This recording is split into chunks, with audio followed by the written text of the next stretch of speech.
I'm Megan Shepard, and coming up tonight, the government of the Bahamas signing a memorandum of understanding with African Exim Bank. For the details and the benefits, be sure to tune in to Our News tonight. Plus, new on Our News Live at 7, why the PM is urging Bahamians to tread lightly when discussing the current investigation into FTX. And the Davis administration defending a $2.3 million increase in travel costs. Then in Our News at 7:30, a jury reaches a verdict in a 2018 boating accident in Exuma. The details are straight ahead. Our News Live at 7 starts now.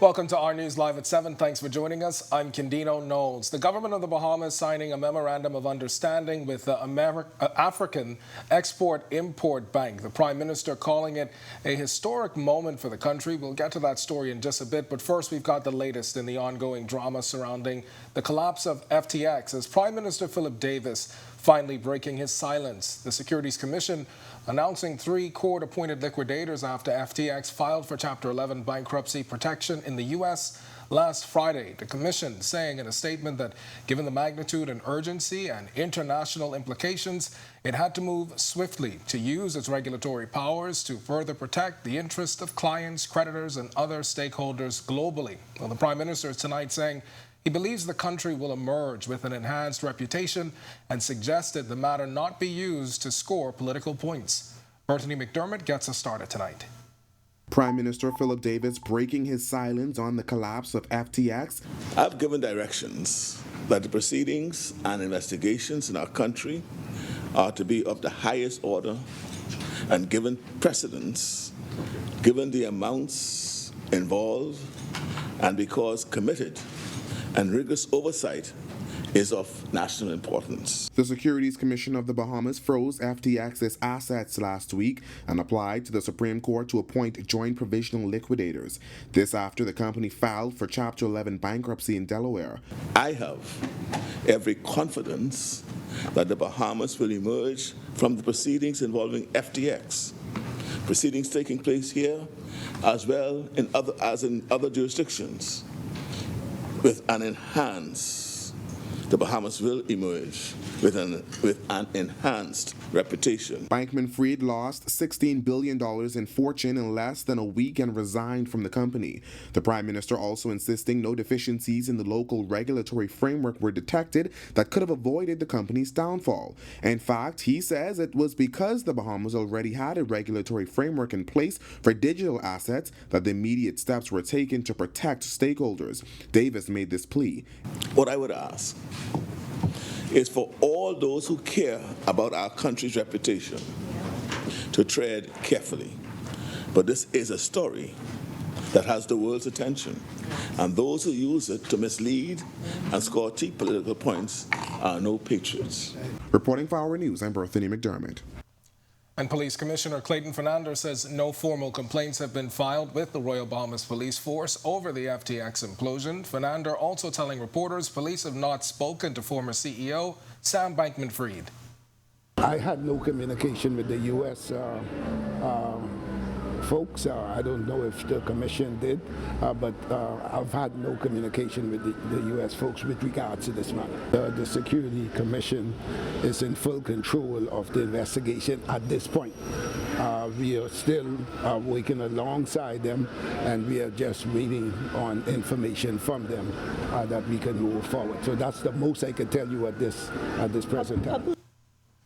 And we are learning that Singapore's state investment fund Temasek is preparing to write off between $200 million and $300 million invested in FTX. This as the U.S. House Financial Services Committee is expected to hold a hearing into FTX next month.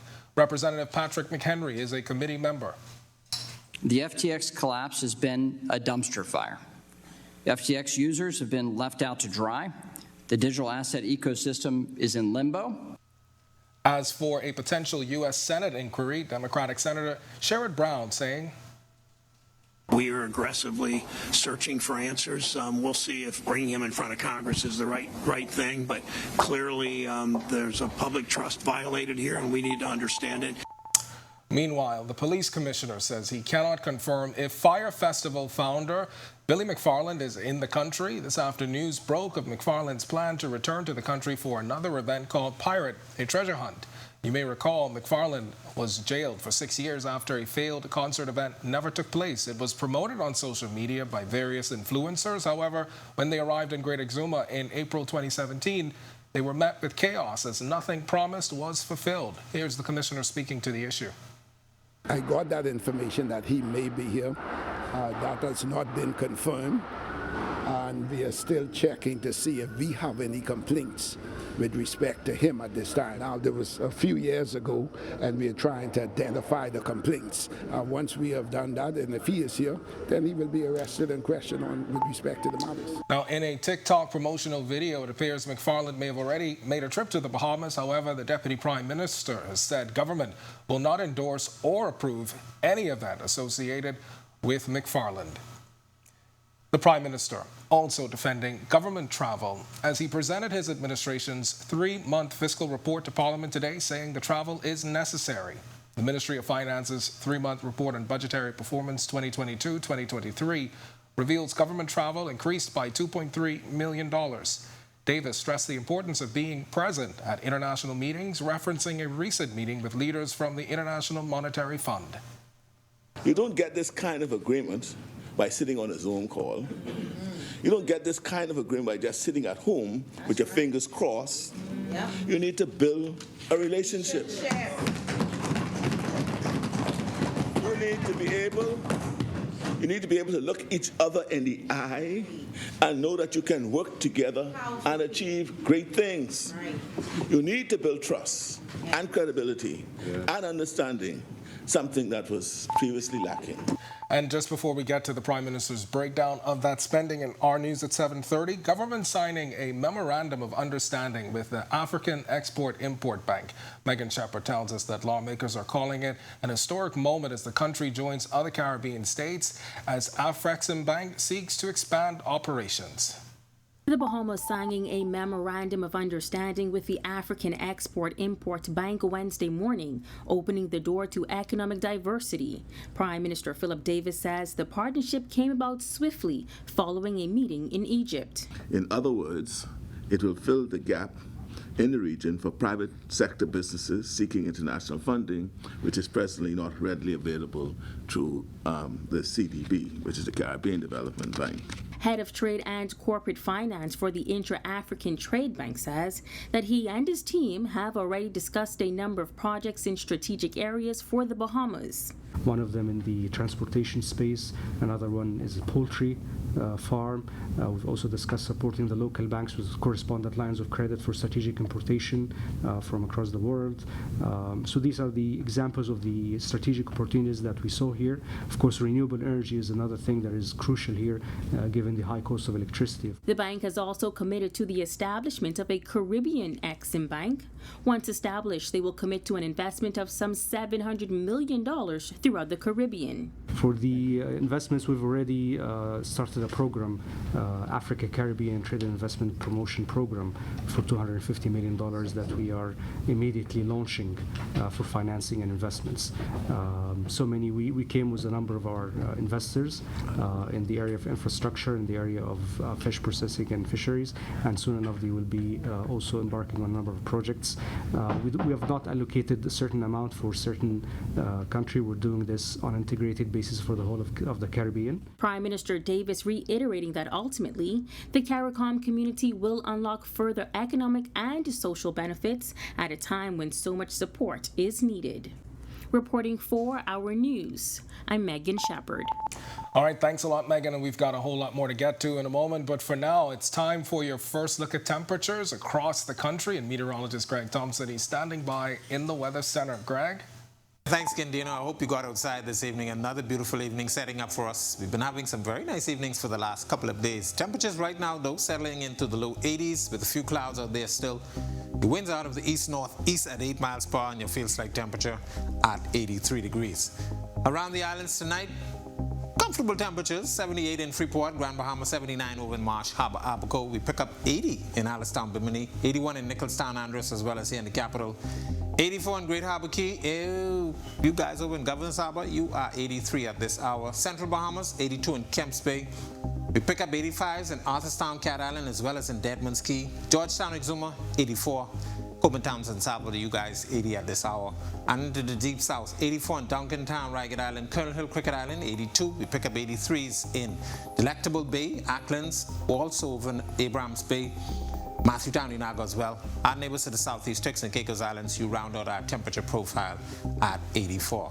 On our satellite, another quiet day around the islands, very dry mass in place. A couple of spotty showers really moving in on the east to southeasterly wind flow that we have, bringing some of that Atlantic moisture across us. But a very sunny day around the islands, light winds. We expect a frontal boundary that's now taking shape. It's actually across central Florida. You notice just a strip of clouds associated with that.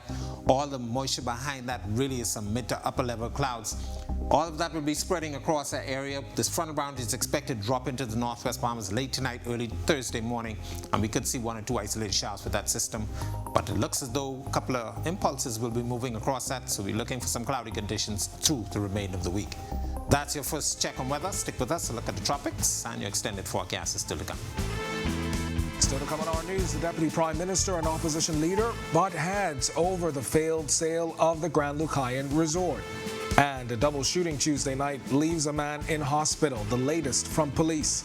And it's official, masks are no longer required in schools. The government drops the mandate. The story when Our News returns.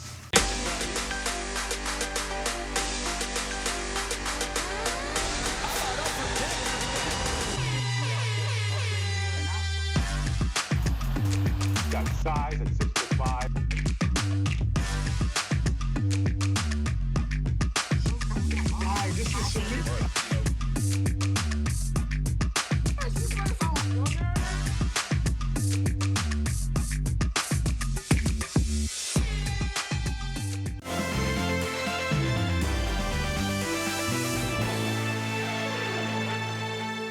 The back and forth over the sale of the Grand Lucayan Resort and the redevelopment of Grand Bahama International Airport making it to the House of Assembly today.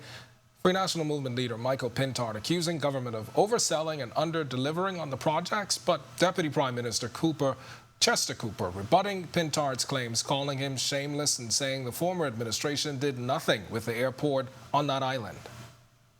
He is shameless, Mr. Deputy, to stand here and seemingly celebrate that nothing had been done by this administration. Mr. Deputy, since we came to office, we made deliberate and significant efforts to improve the airport that was left by them, where they did nothing.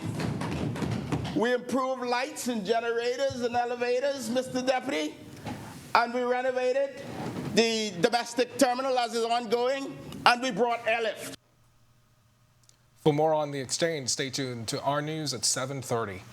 A 58-year-old man is in hospital after he was shot around 7 o'clock last evening outside of a club in Fox Hill. Police say 2 men were standing outside when occupants in a dark-colored Japanese vehicle drove by, firing shots in their direction. The victim was shot in his leg and taken to hospital. Another man was grazed by a bullet. He was treated on the scene and released. Well, starting Monday, masks will be a thing of the past at schools across the country. The Ministry of Health and Wellness making the announcement today, saying the mask mandate for those in indoor classroom settings has been relaxed. When it comes to where masks will still be required, the statement said the mask requirement is still in effect for all healthcare facilities and any visitor or non-residential worker at a long-term resident facility. The ministry says its advisory council will continue to monitor the in-country and global COVID-19 pandemic situation and provide recommendations. When Our News comes back from the break, we turn our spotlight to stories making headlines across the world as former U.S. President Donald Trump says he will make a run for president in 2024. Plus, the Foreign Affairs Minister clarifies the Bahamas' recent vote on Ukraine at the United Nations, saying it was recorded incorrectly. And the Grand Bahama Port Authority empowers young Bahamian students through coding. We've got the details. Stay with us.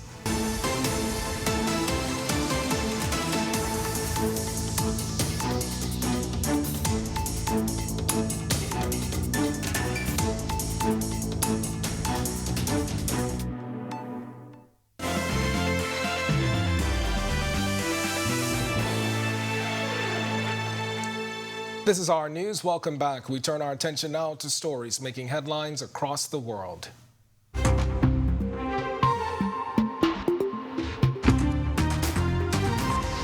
U.S. President Donald Trump is looking for a third bid for the White House. His slogan, "America's comeback starts right now." From his Florida estate, Trump said, "We have to save our country." His announcement comes as members of his own party are blaming him for the party's lackluster performance in last week's midterm elections. President Joe Biden, who defeated Trump 2 years ago, says he may run for re-election in 2024. We will make America wealthy again. We will make America strong again. We will make America proud again.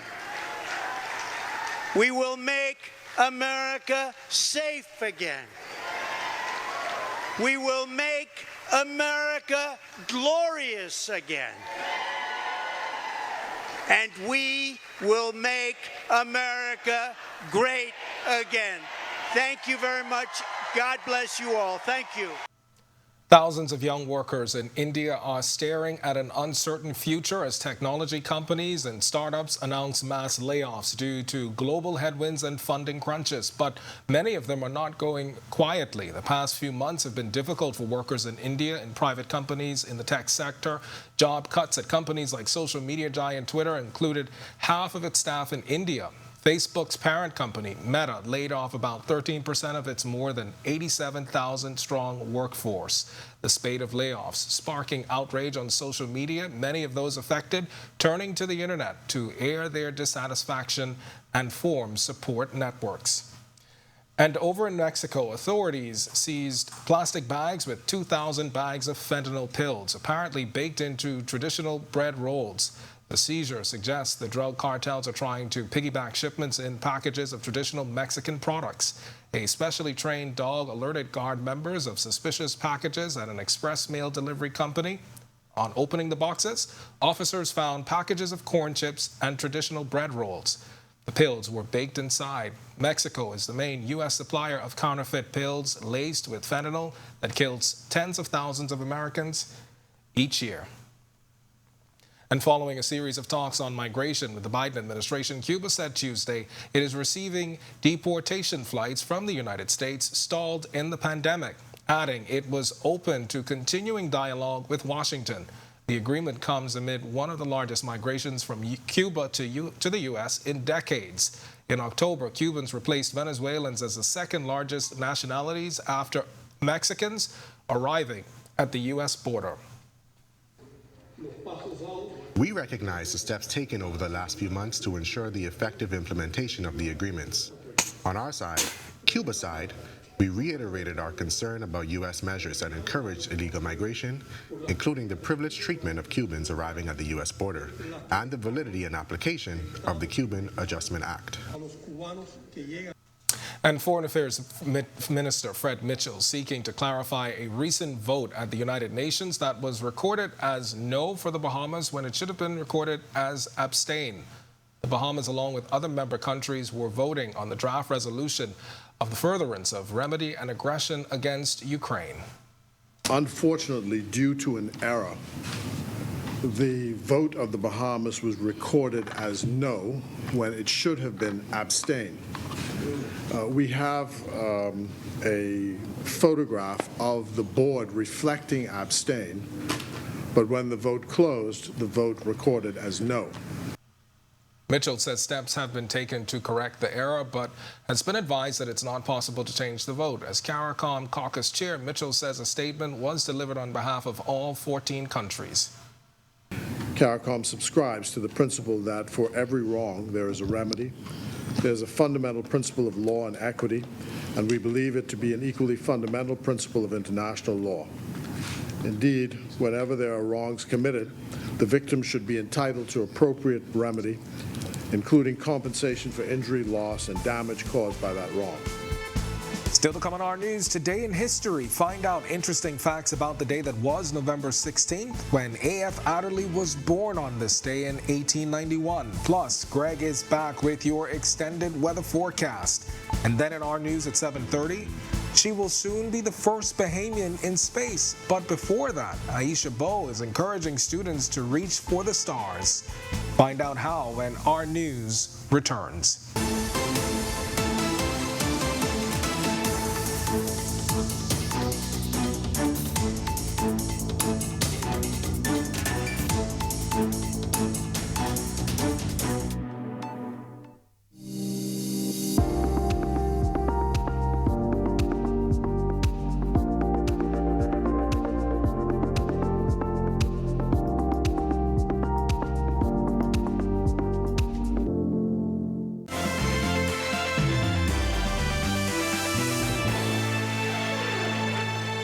Welcome back to our news, and now for a check on events that shaped the day that was November 16th, that is. Take a look at this edition of Today in History.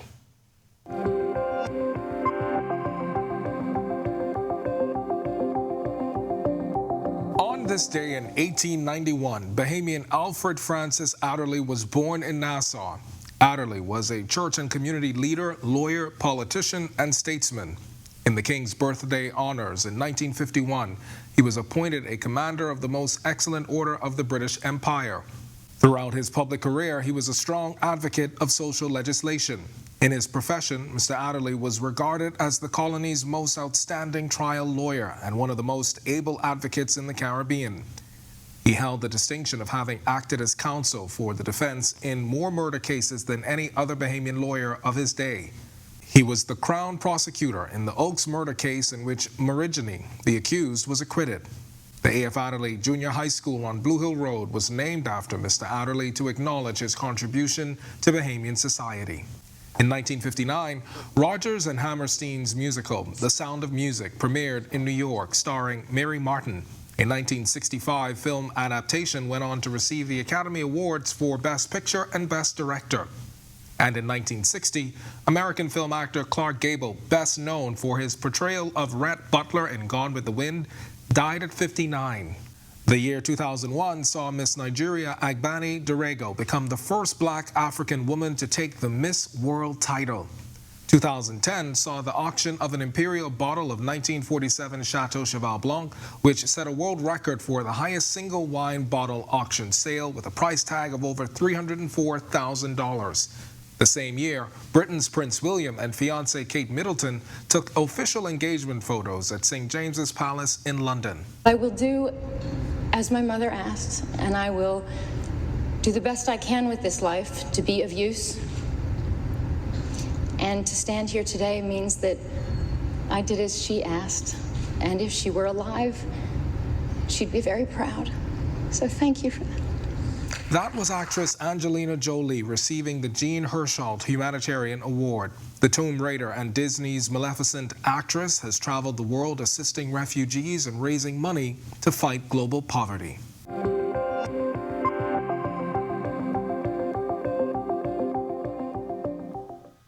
All right, well, that's for us in News at 7. To watch any of the stories you saw tonight, visit ournews.bs. It's all right there at your fingertips. Joining us now is Artalia Hall with the latest headlines. All right, Ken, thank you so much. We've got lots to get to, including that exchange over the Grand Lucayan in the House of Assembly, as well as the latest figures on government travel. Our news live at 7:30. The Prime Minister once again defending his government's travel expenses, saying it's in the country's best interests. Plus, the latest on the ongoing FTX investigation.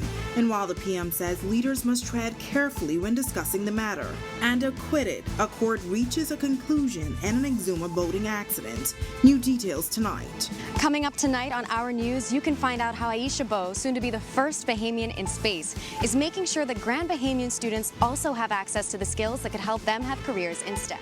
Our news live at 7:30 starts in a moment.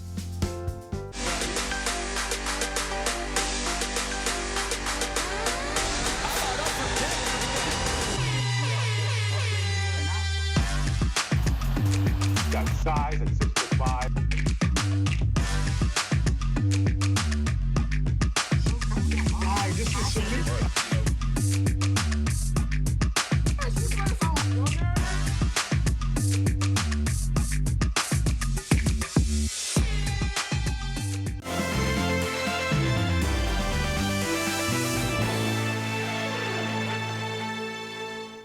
Welcome to our news and thank you for joining us. I'm Natalia Hall.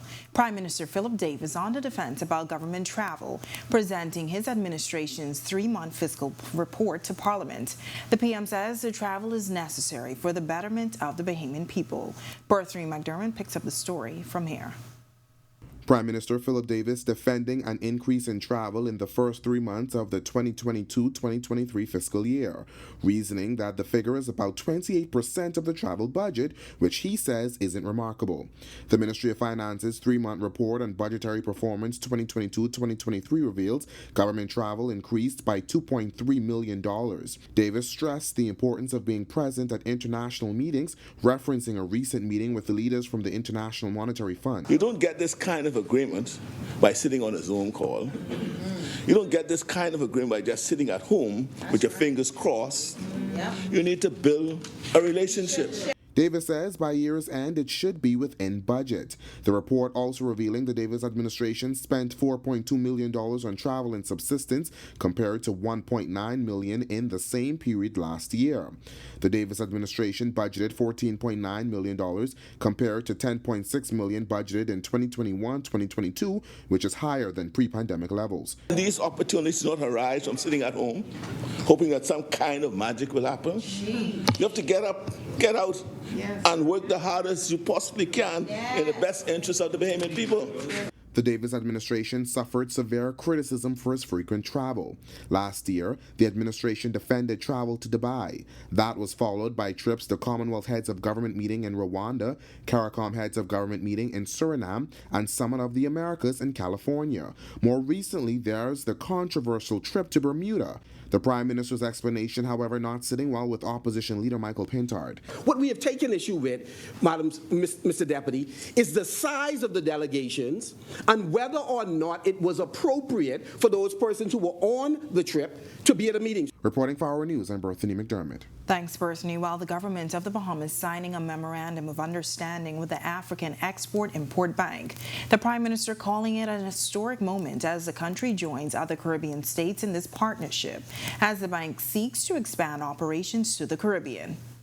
The African Export Bank seeks to expand its operation to Caribbean member states through the establishment of a Caribbean Export Bank, which will provide services to the region such as trade and project financing, export development, guarantees and trade information, and advisory services. In other words, it will fill the gap in the region for private sector businesses seeking international funding, which is presently not readily available through the CDB, which is the Caribbean Development Bank. The PM says the partnership came about swiftly following a meeting in Egypt. Head of Trade and Corporate Finance for the Intra-African Trade Bank says that he and his team have already discussed a number of projects in strategic areas for the Bahamas. One of them in the transportation space, another one is a poultry farm. We've also discussed supporting the local banks with correspondent lines of credit for strategic importation from across the world. So these are the examples of the strategic opportunities that we saw here. Of course, renewable energy is another thing that is crucial here, given the high cost of electricity, of course. Days into the drama surrounding the collapse of FTX, the nation's leader has finally broken his silence. He believes the country will emerge with an enhanced reputation and suggested the matter not be used to score political points. I've given directions that the proceedings and investigations in our country are to be of the highest order and given precedence, given the amounts involved, and because committed and rigorous oversight is of national importance. The Securities Commission of the Bahamas froze FTX assets last week and applied to the Supreme Court to appoint joint provisional liquidators. This after the company filed for Chapter 11 bankruptcy in Delaware. Police Commissioner Clayton Fernandez said police had yet to meet with Bank Manfred on the matter, but revealed that it will be investigated.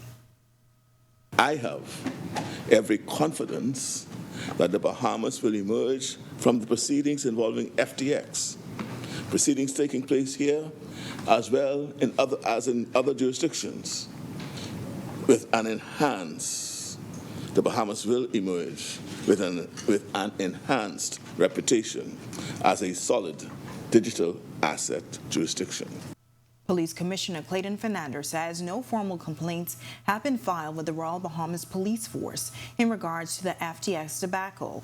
This as investigations continue into the collapse of the fourth largest crypto exchange, FTX, which moved its headquarters here this year. Police Commissioner says they have not spoken to former CEO Sam Bankman-Fried. I had no communication with the U.S. Folks. I don't know if the commission did, but I've had no communication with the U.S. folks with regards to this matter. The Security Commission is in full control of the investigation at this point. We are still working alongside them, and we are just waiting on information from them that we can move forward. So that's the most I can tell you at this present time. Mostly sunny and nice conditions today with temperatures in the mid-80s. Meteorologist Greg Thompson has the latest conditions over in the Weather Center. Good evening, Greg. Thanks, Natalia, and welcome everybody for our first check on weather. It's very nice outside. It's good to get out and enjoy. 81 degrees with a few clouds. Your winds are out of the east-northeast at 8 miles per hour, and your feels-like temperature around 83 degrees, so very comfortable conditions on the outdoors. Satellite view, nothing happening across area. Some patchy clouds really moving across the Bahamas, bringing up isolated sprinkles or small showers. But that high pressure will slide out towards the east. There's a frontal boundary now taking shape across central Florida. You notice that with the strip of moisture along the frontal boundary. It's weakening as it drags towards the southeast, expected to get in the Bahamas sometime, well, the northern Bahamas actually, sometime late tonight and early tomorrow. Behind that, we expect some cloudy conditions for another couple of days. That's your first check on weather. Stick with us, look at the tropics, and your extended forecast is still to come. Still to come on our news, downtown workers call for beefed up police presence after the robbery of a tourist is caught on camera. And the Deputy Prime Minister and leader of the opposition butt heads over the failed sale of the Grand Lucine Resort. But first, a verdict in the case of the 2018 boating accident in Exuma. That's coming up when our news returns.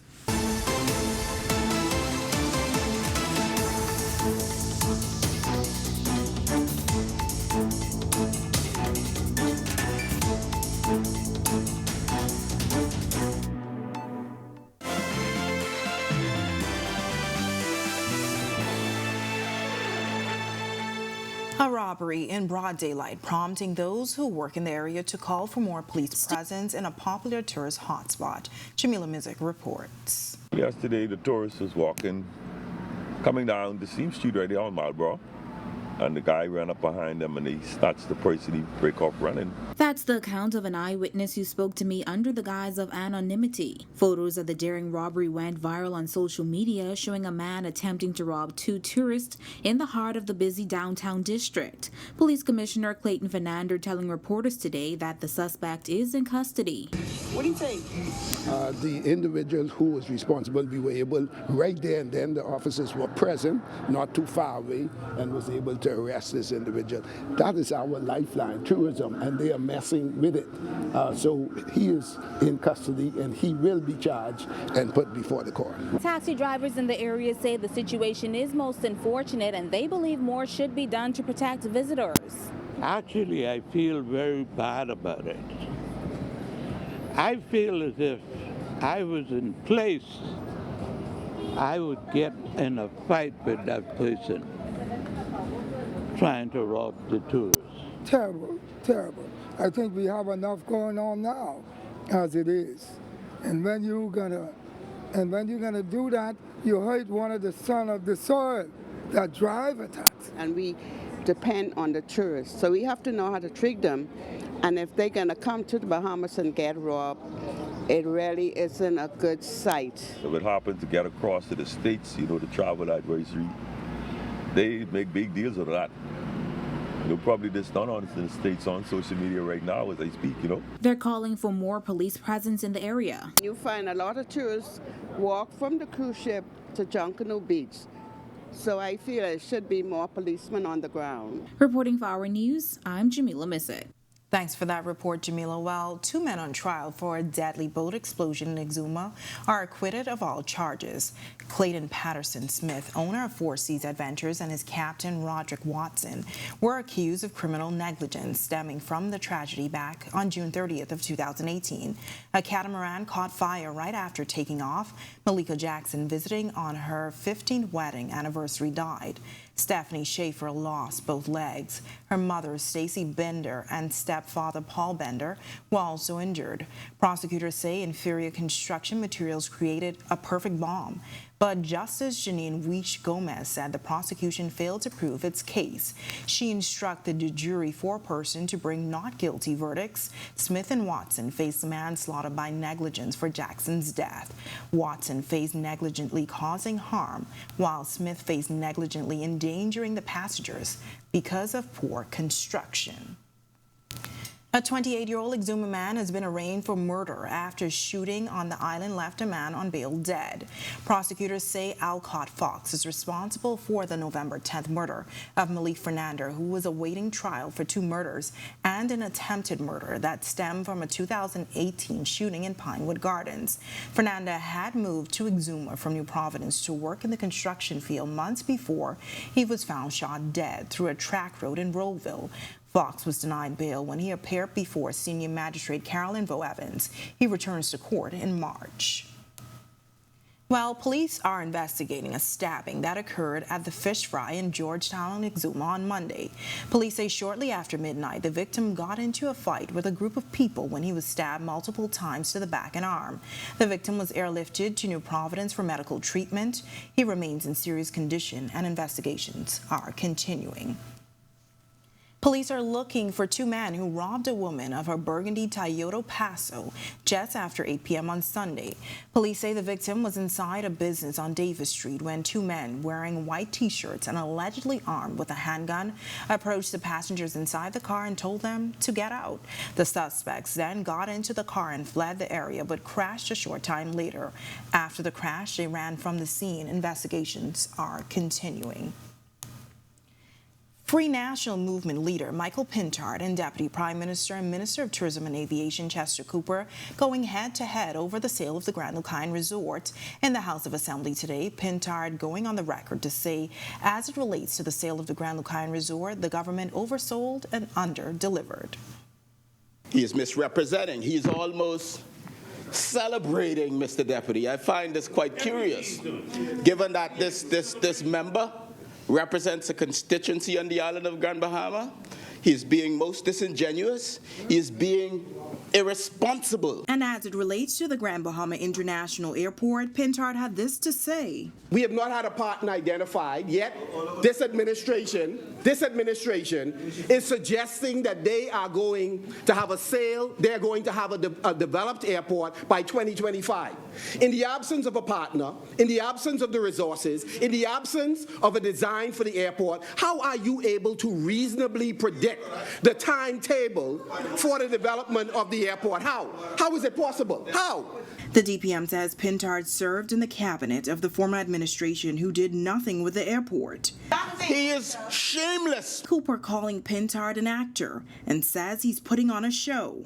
He's not in the Freeport Players Theater or the Dundas setup where he performs, Mr. Speaker. This is the House of Assembly, and we're required to be responsible with what we say. When our news comes back from the break, Grand Bahamian students take a deep dive into coding with a Bahamian-American engineer, shooting for the stars. And coming up in sports tonight, the Golden Girls are set to be inducted into the National Sports Hall of Fame. Ole Miss Lady Rebels getting ready to face opponents, and we've got high school volleyball action. It's all coming up in sports. But first, masks off. Students and teachers can officially go mask-free in schools as government drops the mandate. We have the details when our news returns.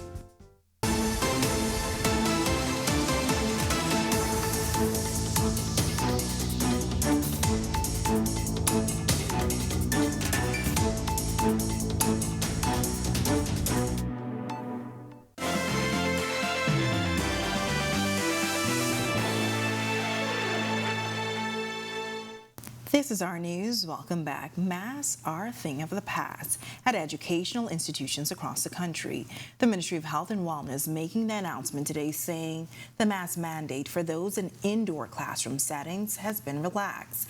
And when it comes to where masks will still be required, the statement said face masks will still remain in place for all healthcare facilities and any visitor or non-residential worker at a long-term resident facility. The statement also said the ministry's advisory council will continue to monitor the in-country and global COVID-19 pandemic situation and provide recommendations necessary for the health and safety of Bahamians and visitors. Well, Ole Miss Lady Rebels getting ready to face opponents, and we've got high school volleyball action. Tage Adderley is up now with a check on sports. Thanks, Natalia. Hello, everyone, and welcome to Our Sports. I'm Tage Adderley in for Marcellus Hall. Yolette McPhee-McEwen and her Ole Miss Lady Rebels play in-state opponent Southern Miss. Bahamians DeAndre Ayton and Clay Thompson play tonight in the NBA. And some high school volleyball championship action. Take a look. Ole Miss Lady Rebels basketball, coached by pioneering Bahamian Yolette McPhee-McEwen, is off to a smoking hot 3-0 start to the season. They beat Arkansas Little Rock 58-40 on Sunday night, and they're back in action tonight against in-state opponent Southern Miss. Coach Yo and her Lady Rebels are in town next Monday at the Bahamas Hoops Pink Flamingo Basketball Championship. This is a must-watch for you local Hoops fans, so be sure to get out there and support Coach Yo. Bahamian NBA players DeAndre Ayton of the Phoenix Suns and Clay Thompson of the Golden State Warriors are set to face off tonight in the Valley of the Sun. Now, Ayton is coming off a tough loss to the Miami Heat on Monday, but he hopes to bounce back against his compatriot. Thompson is fighting through injuries for the defending champs. That game comes on 10 p.m. tonight, so if you're staying up late, you might want to check that out. And finally, high school sports. Match 1 of the Bahamas Scholastic Athletic Association Volleyball Championships were played yesterday in New Providence. In the primary division, Believers Faith Academy boys swept Telios 19-10 and 19-11. In junior boys, Telios went to the wire with Believers Faith in the first set, prevailing 23-22. In the senior girls division, Telios swept CV Bethel 25-18 and 26-24. And finally, in the senior boys division, Telios squeaks past CV Bethel, winning 27-26 in the first set and 25-18 in the second. That's going to do it for sports. I'm Tage Adderley. Back to you, Italia. Still ahead on our news tonight, a Bahamian woman breaking barriers encourages students to reach for the stars. Our Marlena Leonard has the story coming up. And warm and sunny days ahead. Greg is back with your extended weather forecast on the other side of the break.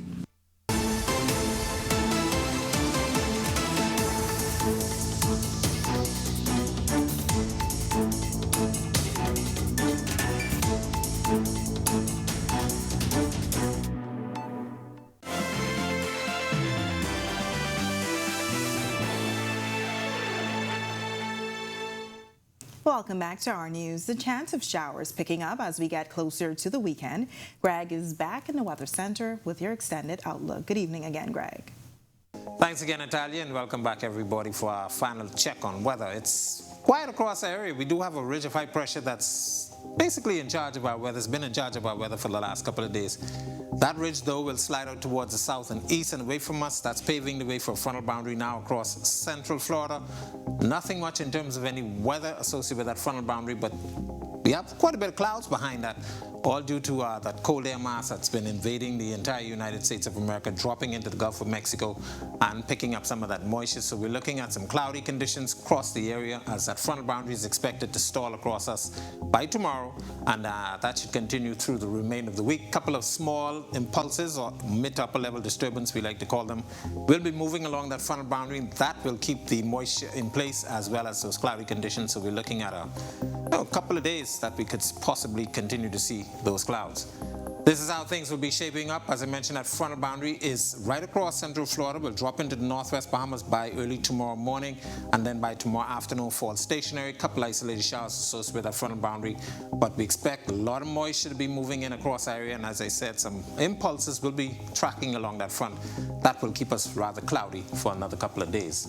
If you plan on doing any boating tonight, pretty nice, but the wind's expected to pick up. They will be variable tonight, becoming north to northeast once that front goes through, picking up at 15 knots. Seas be building 3 to 5 feet over the open waters. Your low tide will be at 7:57 tonight. For the central and southeastern islands, east to southeast winds at 10 to 15 knots expected, and your seas will be running 2 to 4 feet over open waters. Here's a look now at your national forecast.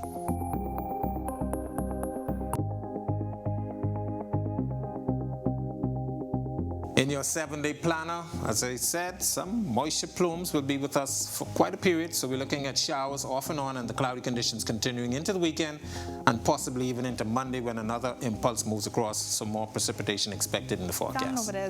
That's a look at our weather. Make it a safe night, everybody.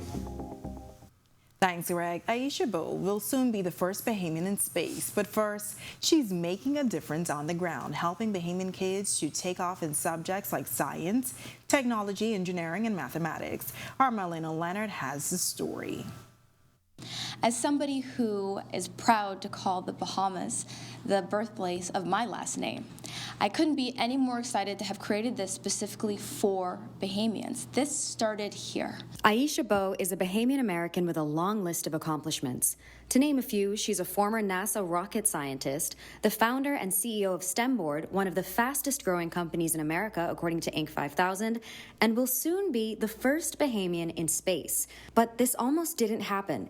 In fact, when Bowe was in high school, it was suggested she pursue cosmetology. It wasn't until college that she discovered her passion for engineering. I decided to study engineering at 18. That's late. These students are getting it so much earlier. And from an engineer at 18, I went on, I became a NASA rocket scientist, and I'm going to be the first Bahamian in space. And over the next 2 days, the Seed Coding Workshop, part of the GBPA's STEM Empowerment and Educational Development Program, will allow Grand Bahamian school kids to learn to code using a coding kit created by Bowe herself. This is not a toy, it is a tool. The investment that is being made here goes beyond the 2 days because once they get the kits, they can take them home and they can execute a series of lessons with our online curriculum and instruction, which they will also receive support not only from my team, but from a community of their peers who have gone through the same instruction. Bowe hopes workshops like this may break down barriers and make STEM careers more accessible to everyone. We're building confidence. We're helping them understand that this technology is fun, that it's immersive, and that it's engaging, and that they can, in fact, take this and apply it to problems around them to build a better Bahamas. Reporting for Our News, I'm Marlena Leonard. Such an inspirational story. Thanks so much, Marlena. And thank you for joining us for Our News tonight. Remember, you can visit ournews.bs to watch that and any of the stories you saw tonight on Our News. And you can share your favorites right from the Our News Bahamas Facebook page. And on behalf of the entire team, I'm Natalia Hall. We'll see you right back here tomorrow night. Have a beautiful evening, Bahamas.